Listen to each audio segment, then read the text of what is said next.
अस्सलाम वालेकुम। मैं हूं डॉक्टर अहमद हसन और आप देख रहे हैं द स्टडी मेट, जहां हम आपकी एफसीपीएस और दीगर मेडिकल इम्तिहानात की तैयारी को आसान बना रहे हैं।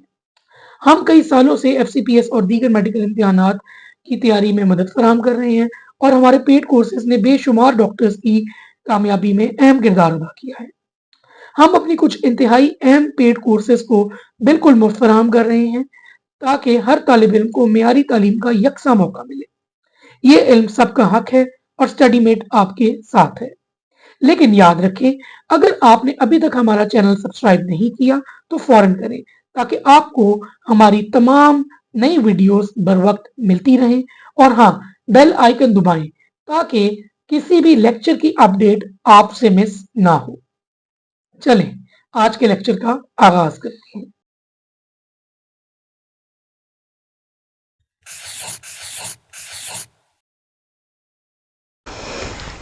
Blood brain barrier basically barrier है between the blood and the brain. ठीक है, इसका क्या मतलब है? ठीक है कि ये एक बैरियर है जो डायरेक्टली रोक रहा है कि जी जो ब्लड है वो डायरेक्टली इन कांटेक्ट ना आ सके ब्रेन के साथ, ताकि जो सर्कुलेटिंग ब्लड सब्सटेंसेस हैं जैसे कि बैक्टीरिया हैं, कोई ड्रग्स हैं, ठीक है, वो डायरेक्टली सीएसएफ या सीएनएस को डायरेक्टली पहुंच नहीं सकते। अब ये जो ब्लड ब्रेन बैरियर है ये चार चीज़ों से बनता है। ठीक है, एक तो आ जाती है टाइट जंक्शंस। ठीक है, टाइट जंक्शंस होती हैं basically between the astrocyte food processes.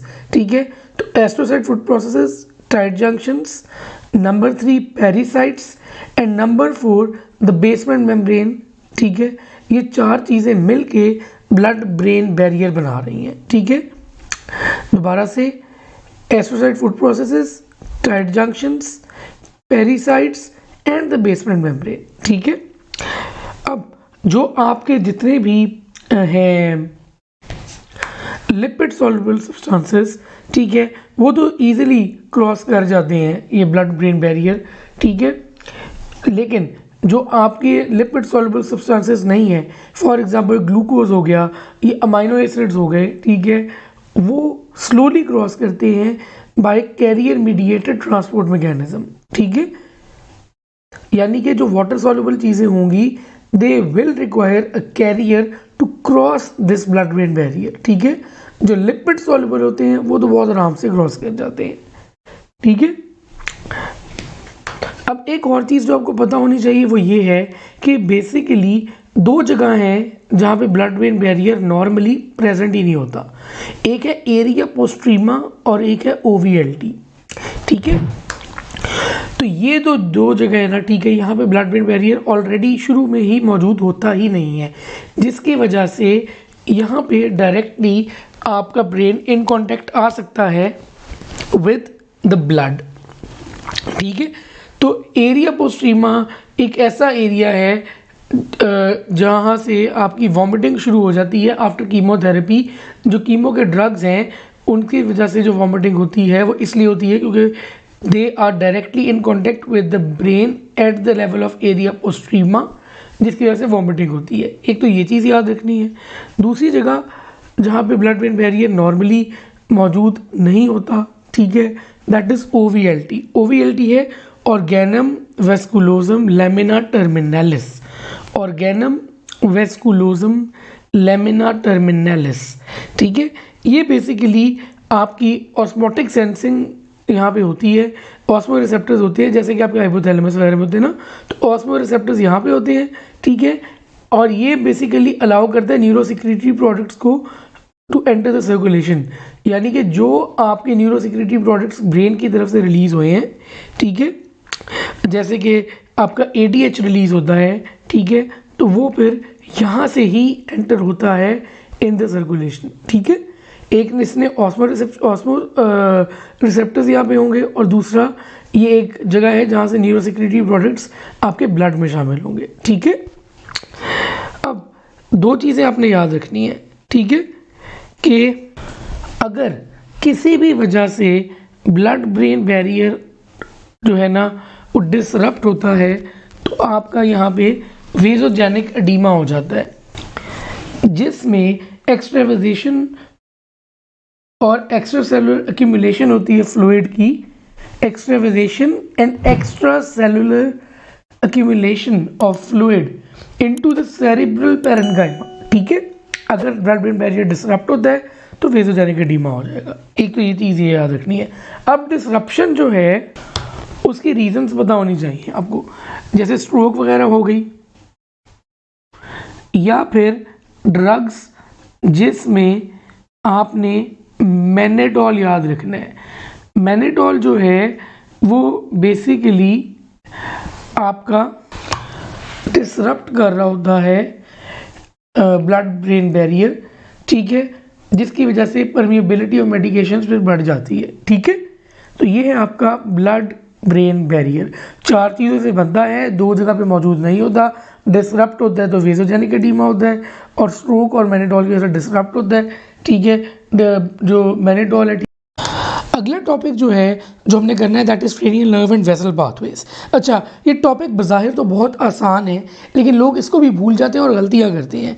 ठीक है, तो बेसिकली मैं आपको इस लेक्चर में ये चीज़ें याद करने का तरीका और ट्रिक बताऊंगा ताकि आप ये चीज़ें भूलें ना इसके बाद ना।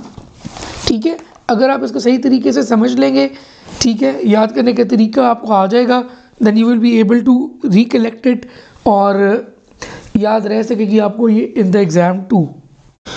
सबसे पहले तो आपको ये पता होना चाहिए कि जो आपका बेस ऑफ द स्कल है ना, उसको आप 3 पार्ट्स में डिवाइड कर देते हैं। एक आ जाता है एंटीरियर क्रेनियल फोसा, एक आ जाता है मिडिल क्रेनियल फोसा, एक आ जाता है पोस्टीरियर क्रेनियल फोसा।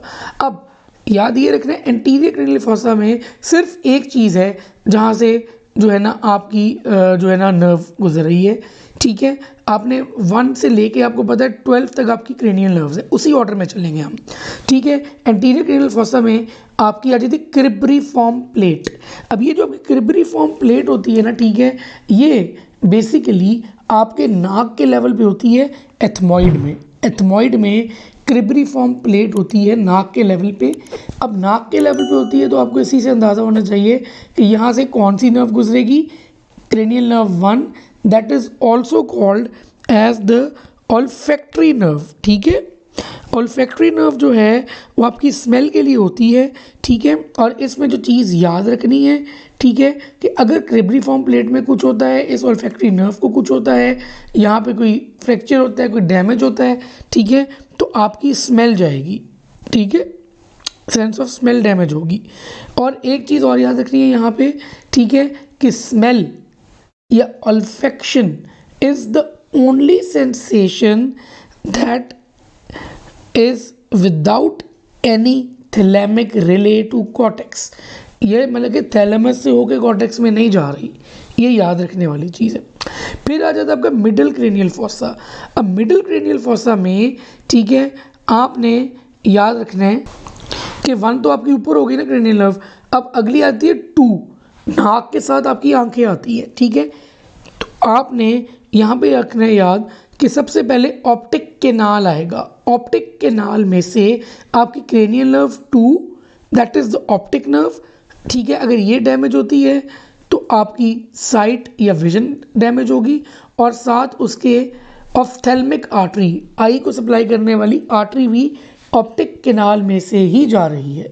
ठीक है, तो मिडिल क्रेनियल फोसा में जो पहला आपके पास फोरामिना है दैट इज़ ऑप्टिक केनाल, जहाँ से क्रेनियल नर्व 2 और ऑफ्थेल्मिक आर्टरी जा रही है। उसके बाद आपका सुपीरियर ऑर्बिटल फिशर, नाम से ही पता चल रहा है, सुपीरियर ऑर्बिटल फिशर बड़ी जगह है, बड़ी चीज़ है। ठीक है, तो उससे सिंपल आपने याद ये रखना है कि आपके जो एक्स्ट्रा ऑकुलर मसल्स कंट्रोल करने वाली नर्व्स होती है ना सारी, ठीक है, cranial nerve 3, cranial nerve 4, cranial nerve 6। ठीक है, इसका सिंपल नाम होने था LR6SO4O3, मतलब कि लेटरल रेक्टस को कंट्रोल कर रही है क्रेनियल नर्व 6। ठीक है, that is the abducens nerve. SO4 जो आपका है सुपीरियर ऑब्लिक, उसको कंट्रोल कर रही है cranial nerve 4, that is the trochlear nerve. और बाकी सारे आपके जो एक्स्ट्रा ऑकुलर मसल्स हैं, जिसमें आपका superior rectus, inferior rectus, middle rectus और इंफीरियर ऑब्लिक आ जाता है। ठीक है, that is controlled by the oculomotor nerve. तो आपके सारे के सारे जो एक्स्ट्राओकुलर मसल्स वाले क्रेनियल नर्व्स हैं LR6, SO4, O3, ये सारी की सारी पास कर रही है from the superior orbital Fisher. और साथ ही साथ जो क्रेनियल नर्व 5 का फर्स्ट कंपोनेंट है, क्रेनियल नर्व 5 के ना 3 कंपोनेंट्स होते हैं, दोबारा मैं बताता चलूँ, क्रेनियल नर्व 5 के 3 कंपोनेंट्स होते हैं। एक आ जाती है ऑफ्थेल्मिक जो V1 है, जो वो बेसिकली आपकी आ रही होती है आई के पास से। फिर आपकी आ जाती है, देखिए आपने चेहरे पे देखे, फिर मैक्सिला आती है, वो मैक्सिलरी नर्व है, वो V2 हो जाती है, ठीक है बेसिकली। और फिर आ जाती है क्रेनियल नर्व V3 जो आपकी मैंडिबुलर हो जाती है, ठीक है। इसी ऑर्डर में याद रखना है। उसका V1 कंपोनेंट जो है, जो आपका बेसिकली ऑफ्थेल्मिक कंपोनेंट है, ठीक है, क्रेनियल नर्व 5 का, वो आपका सुपीरियर ऑर्बिटल फिशर में से ही जा रहा है। उसके बाद फिर आपने सिंपल याद रखना है जो रॉस होता है, रॉस ROS। फ्रेंड्स अगर आपने सीरीज देखी है तो उसमें एक कैरेक्टर था रॉस, उसी से याद रखा हुआ है मैंने तो, रोटंडम ओवेल एंड स्पाइनोजम, ठीक है। रोटंडम से आपकी V2 गुजरेगी जो बेसिकली आपकी मैक्सिलरी कंपोनेंट है क्रेनियल नर्व 5 का, ठीक है। ओवेल से आपकी V3 गुजरेगी जो बेसिकली आपका मैंडिबुलर कंपोनेंट है क्रेनियल नर्व 5 का। और एंड पे आपका S से स्पाइनोजम याद रखना है, फोरामन स्पाइनोजम है, जहाँ से आपकी मिडल मेनिंजियल आर्टरी गुजरेगी, ठीक है। यानी कि क्रिब्रिफॉर्म प्लेट से क्रेनियल नर्व 1, ऑप्टिक कैनाल से साइड की क्रेनियल नर्व 2 और साथ आपकी ऑफ्थेल्मिक आर्टरी आ गई। सुपीरियर ऑर्बिटल फिशर से आपकी क्रेनियल नर्व 3, 4, 6 जो एक्स्ट्राओकुलर मसल्स वाली हैं, और साथ आपकी फर्स्ट पार्ट ऑफ द क्या कहते हैं क्रेनियल नर्व 5, ठीक है। रोटंडम ओवेल स्पाइनोजम रॉस से याद रखना है, यहाँ से आपकी गुजर गई सेकंड पार्ट, यहाँ से गुजर गया थर्ड पार्ट, और स्पाइनोजम से मिडिल मेनिंजियल आर्टरी। यहाँ तक तो हो गया आपका मिडिल क्रेनियल फोसा तक। अब चलेंगे पोस्टीरियर क्रेनियल फोसा में। अब पोस्टीरियर क्रेनियल फोसा में आपने ये याद रखना है, ठीक है, कि आपने यहाँ तक क्रेनियल नर्व 6 तक आपने देख लिया था। अब आपको पता है क्रेनियल नर्व 7 और क्रेनियल नर्व 8 ही आनी है ना अगली, ठीक है। तो 7 और 8 जो हैं वो आपको पता है, 7 आपकी आ जाती है फेशियल और 8 आपकी आ जाती है वेस्टिबुलो कॉक्लियर। ये दोनों आपकी क्लोजली रिलेटेड है नियर द ईयर, ठीक है। तो उससे आप सिंपल याद रखेंगे, ये आती हैं आपकी थ्रू द इंटरनल ऑडिटरी मीएटस। अगर आपने पहले फोरामिना याद करने हैं तो उसका मैंने एक निमोनिक बनाया हुआ है, आए जगल थ्रू हेल्थ फैसिलिटीज़। जो आपके मेडिकल ऑफिसर्स होते हैं वो जाहिर बात है डिफरेंट जो है ना वो हेल्थ फैसिलिटीज़ में जाते हैं बार बार, ठीक है। तो उसी से याद मैंने रखा हुआ है कि पोस्टीरियर क्रेनियल फोसा में आए जगल through health facilities, internal auditory meatus पे जगुलर फोरामेन, फिर हाइपोग्लॉसल कैनाल पे फोरामेन मैग्नम। अब इंटरनल ऑडिटरी मीएटस में आपके वो वाली क्रेनियल नर्व्स आ जाती हैं जो आपकी क्लोज रिलेटेड है ईयर के साथ, जिसमें आपकी cranial nerve 7 facial nerve and cranial nerve 8 जो आपकी आ जाती है वेस्टिबुलो कॉक्लियर नर्व, ठीक है। अगर आपकी वेस्टिबुलो कॉक्लियर नर्व डैमेज होती है तो आपका हेयरिंग और बैलेंस डैमेज होगा, और अगर आपकी फेशियल नर्व डैमेज होती है, ठीक है, तो ऑब्वियसली वो तो फिर आपका फेशियल मूवमेंट, आई क्लोजिंग में मसला आएगा, ऑडिटरी वॉल्यूम मॉड्यूलेशन में मसला आ सकता है, अगर स्टेपीडियस का मसला होता है, टेस्ट चला जा सकता है from the interior 2/3 of the tongue, क्योंकि क्वार्टर टिम्पना से आ रहा होता है, लैक्रिमेशन में मसला आ सकता है, सेलिवेशन में मसला आ सकता है, ठीक है। फिर आ जाता है जगुलर फोरामेन। जगुलर फोरामेन में अब बड़ी चीज़ है, ठीक है, आप यहाँ पे 8 तक पहुँच गए थे, अब 3 बड़ी नर्व्स आपकी क्रेनियल नर्व्स पास करेंगी थ्रू द जगुलर फोरामेन, 9, 10 एंड 11, ठीक है। 9 आपकी आ जाती है glossopharyngeal nerve. Glossopharyngeal posterior 1/3 of the tongue से आपकी लेके जा रही होती है ना टेस्ट, ठीक है, तो ये आपने याद रखनी है, ठीक है। साथ ही साथ आपने ये याद रखना है क्रेनियल नर्व 9 में कि ये पैरोटिड को सप्लाई कर रही होती है मेजरली, तो सैलावा प्रोडक्शन में बहुत मेजर काम है इसका, ठीक है। ये 2 चीज़ें बहुत इंपॉर्टेंट है। और तीसरी चीज़ जो है ना वो इम्पॉर्टेंट यहाँ पे ये आ जाती है, ठीक है, कि ये कैरोटिड बॉडी और साइनस, कैरोटिड बॉडी और साइनस को सप्लाई कर रही होती है, ठीक है, कीमो और बैरोरिसेप्टर्स को, तो ये बीपी कंट्रोल में काम दे रही होती है। और लास्ट चीज़ जो है ये फेरिंग्स और लेरिंग्स को जो है ना एलिवेट करती है वाया स्टाइलोफेरेंजियस, ठीक है।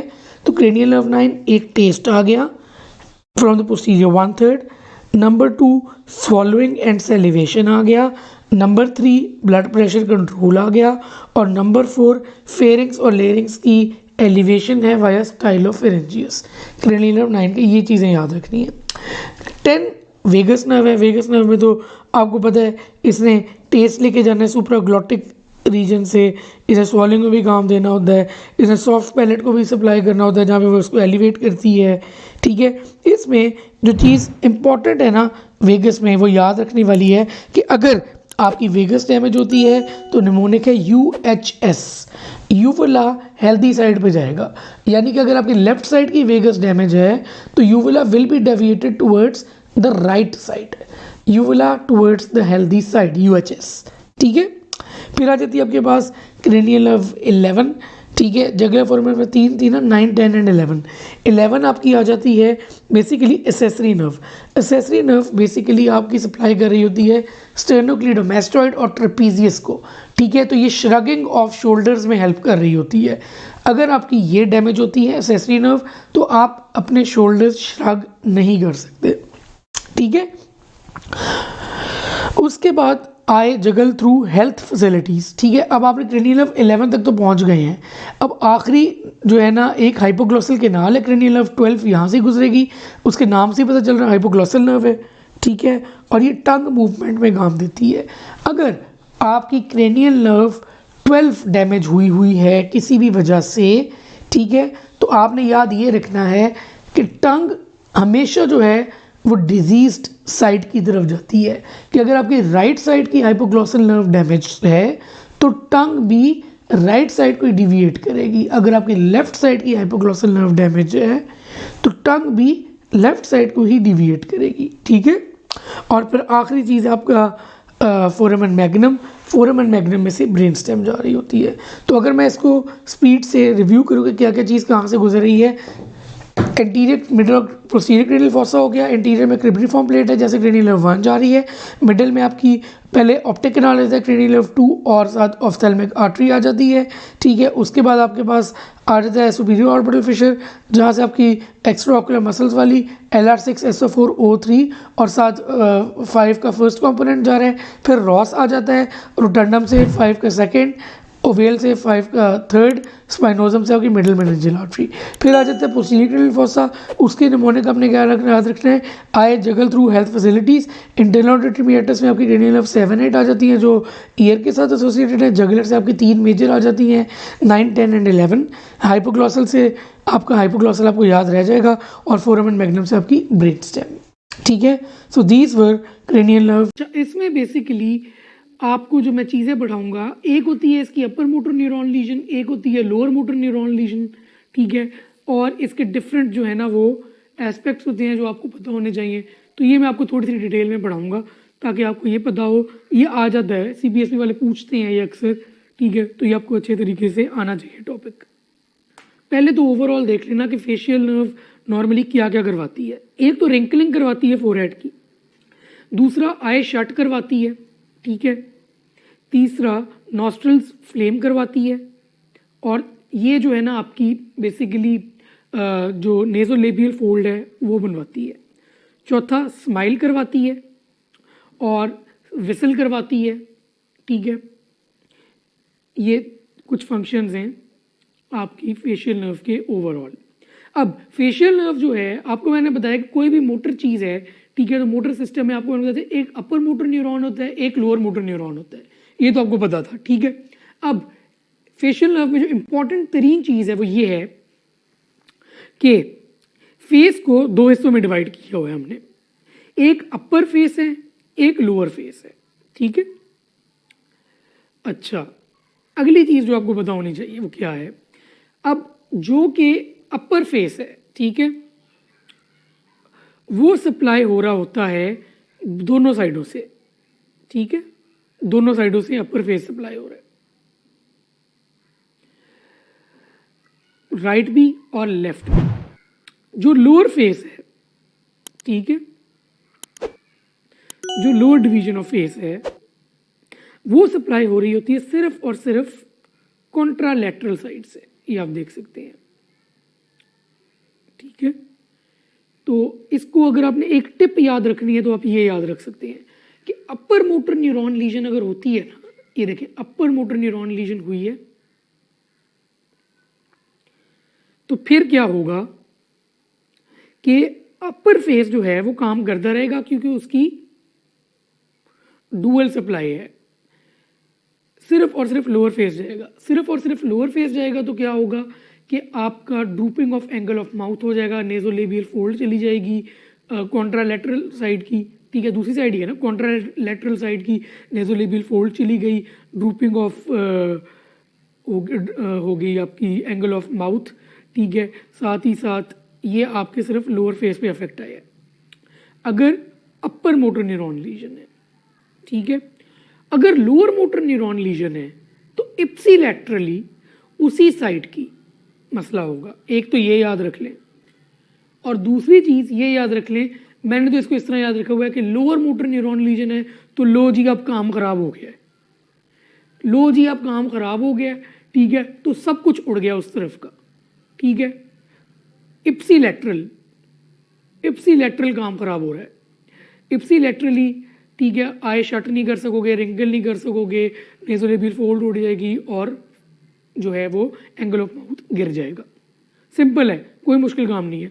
लो जी अब काम खराब हो गया है उसी तरफ, ठीक है। Ipsilateral lower motor neuron legion सब कुछ किया, अपर मोटर न्यूरॉन लीजन में कॉन्ट्रालैटरल दूसरी साइड का सिर्फ और सिर्फ जो है वो गया नीचे वाला काम, ठीक है। बहुत सिंपल है, लो जी अब काम खराब हो गया, इसका ये याद रखें।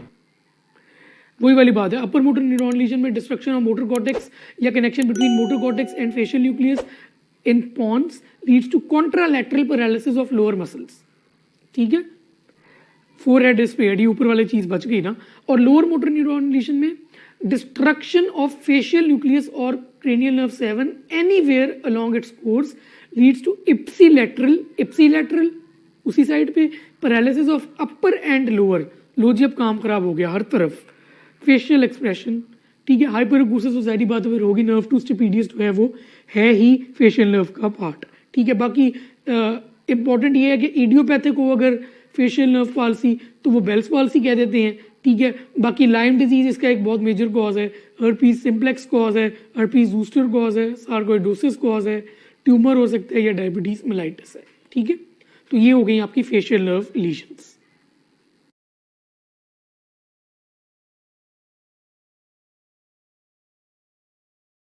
पेरिफेरल नर्व, अच्छा इसमें बेसिकली इसका जो स्ट्रक्चर है ना, ये कभी कभी सिंगल वर्ड आ जाता है और उसकी डेफिनेशन आगे लिखी होती है, या दूसरी तरह पूछा होता है कि डेफिनेशन लिखी होती है, पूछा होता है ये क्या है। तो ये बहुत सिंपल सी चीज है, जो एक नर्व फिलामेंट को इर्द गिर्द शीथ है एक नर्व फिलामेंट के, उसको कहते हैं एंडोन्यूरियम, ठीक है। सिंगल नर्व फाइबर को जो सराउंड कर रही है वो है एंडोन्यूरियम।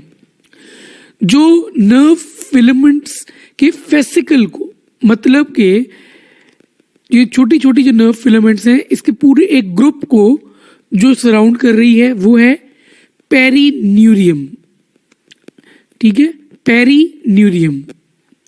और जो के पूरी नर्व को सराउंड कर रही है कि डिफरेंट पेरिन्यूरियम, ये देख रहे हैं ये पेरिन्यूरियम है, ये उसके अंदर डिफरेंट आ गए नर्व फिलामेंट्स, हर नर्व फिलामेंट को सराउंड कर रही है एंडोन्यूरियम। और जो पूरी नर्व को सराउंड कर रही है वो है आपके पास एपिन्यूरियम। सबसे बाहर एपिन्यूरियम, फिर पेरिन्यूरियम, फिर एंडोन्यूरियम और फिर नर्व फिलामेंट्स आ जाते हैं। ये एक